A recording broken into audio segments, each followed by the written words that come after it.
Start. विद्यालय में शिक्षार्थी शिक्षक से शिक्षा में प्राप्त करते हैं विराम। कक्षा में समूह होता है विराम।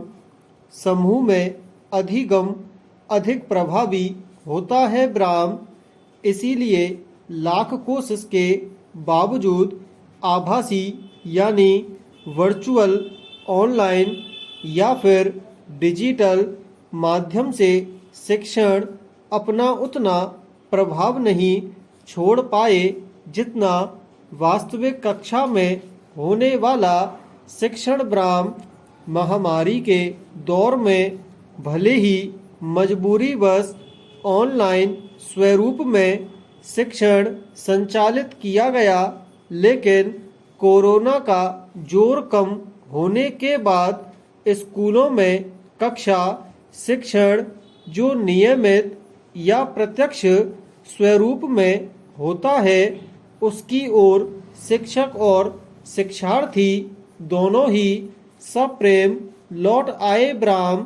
दरअसल कक्षा में प्रत्यक्ष शिक्षण में शिक्षक और शिक्षार्थी पारस्परिक संवाद करते हैं, प्रश्न पूछते हैं, उत्तर देते हैं विराम।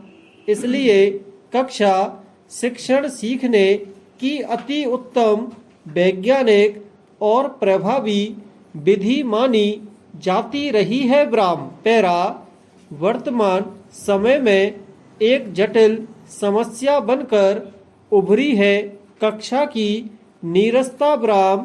कक्षा का वातावरण बोझिल और निष्प्रभावी होता जा रहा है विराम। कुछ शिक्षक ऐसे होते हैं जो अपनी शिक्षण कला से कक्षा के नीरस और उबाऊ माहौल में रस भर देते हैं, कक्षा के वातावरण को रोचक बना देते हैं विराम। कभी किसी लघु कथा से तो कभी किसी दृष्टांत से विराम, कभी किसी समसामयिक प्रसंग से तो कभी गीत गजल से विद्यार्थियों में नई ऊर्जा का संचार कर देते हैं, उनमें उमंग भर देते हैं विराम। इसीलिए ऐसे नवाचारी शिक्षकों की कक्षा विद्यार्थी कभी छोड़ना नहीं चाहते हैं विराम। एक परिपक्व समझ के मुताबिक वही सफल शिक्षक है जिसकी कक्षा में पढ़ने के लिए विद्यार्थियों में उत्साह और उमंग हो, आतुरता हो विराम। कक्षा की भीड़ बताती है कि अमुक शिक्षक का शिक्षण कितना प्रभावी है विराम। शिक्षकों को चाहिए कि विद्यार्थियों में प्रश्न पैदा करें, उन्हें जिज्ञासु बनाएं, रटने वाली विद्या से दूर करें विराम। पैरा कोई भी शिक्षार्थी तभी जीवन में और प्रतियोगी परीक्षाओं में अच्छा कर पाता है जब उसमें मौलिकता हो, सोच मौलिक हो, लेखन कौशल और अभिव्यक्ति में मौलिकता हो विराम। निजी विद्यालयों की जो सबसे बड़ी कमी रही है वह यह है कि वे विद्यार्थी को चिंतनशील बनने से रोकते हैं विराम। बच्चों को मोटी मोटी किताबों में ही उलझाए रखते हैं विराम। शासकीय विद्यालयों में काम के अनुभवों के आधार पर कहा जा सकता है कि सरकारी स्कूल का विद्यार्थी ज़्यादा चिंतनशील होता है और समस्याओं से लड़ने के लिहाज से ज़्यादा जुझारू होता है विराम। उसकी मौलिकता को निखारने के सरकारी स्कूलों में मंच और अवसर ज़्यादा मिलते हैं विराम।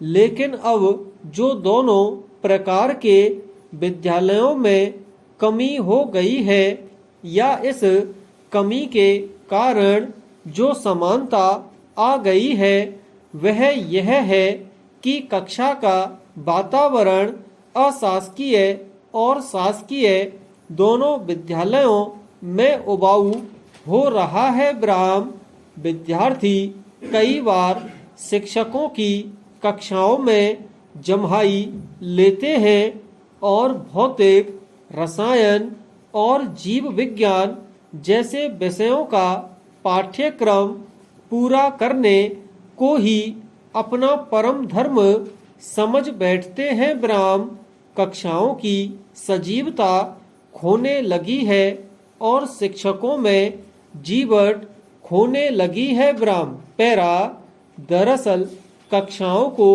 प्रयोगशाला और कार्यशाला दोनों का किरदार निभाना चाहिए, लेकिन ऐसा हो नहीं पा रहा। ब्राह्म ऐसा भी नहीं है कि कक्षा के वातावरण में जान फूंकने वाले शिक्षक नहीं है, लेकिन इनकी संख्या बहुत कम है। ब्राह्म आज स्वाध्यायी शिक्षकों की संख्या दिनों दिन घटती जा रही है। ब्राह्म प्रत्येक संकुल क्लस्टर में गिने चुने ही ऐसे शिक्षक बचे हैं जो कक्षागत वातावरण को रोचक बना कर पढ़ाते हैं। ब्राह्म भारत का भविष्य गढ़ने वाले शिक्षक कक्षा का वातावरण अगर रोचक बना दें, पहले